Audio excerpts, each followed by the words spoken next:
One from Dog Pound Daily. 3 moves the Browns will make after trading for Jerry Jeudy. Number 3, they say restructure Deshaun Watson's contract. Everybody's kind of waiting for that. We'll see. Number 2, figure out the wide receiver room beyond 2024. And number 1, shop a high-priced offensive lineman. All right, regarding the wide receiver room, so Jeudy will be playing on his 5th-year option, $12.9 million. Elijah Moore's rookie contract is up after this year. He was a second-rounder, so there's no 5th-year option. And Amari Cooper's contract voids after this year. I wouldn't be surprised if they try to take the temperature of what it might look getting another year or 2 of Amari Cooper. He's been that good.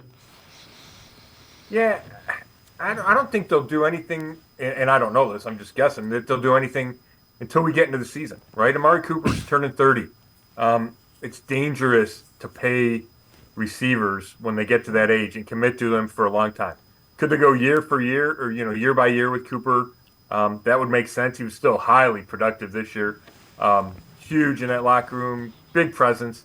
Obviously, you want him back this year, but you got to keep evaluating that every year, maybe a 2-year deal, after this season.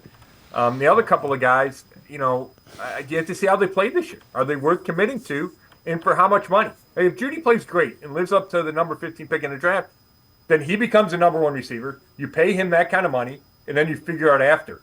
But if he and Moore have the kind of same years they've been having, you can have a huge turnover in that room where in 2025 March, we're talking about the Browns going after the number 1 receiver on the market, right? Like, I think there's so much variance that could happen in the next 12 months.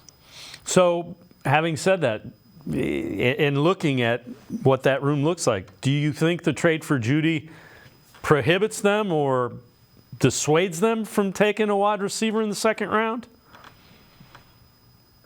A little bit. I don't think it rules it out by any stretch, right? Because the uncertainty beyond 2024. If you have a guy you love that is sitting there at 54 or wherever you wind up drafting, taking your first guy in the draft, get him. So you can have at least a foundation, right? You could say that guy and Cedric Tillman, we know will be here. We'll figure out the rest later. So I wouldn't rule it out. Having said that, they feel like the top 4 is pretty set. Cooper, Jeudy, Moore, Tillman.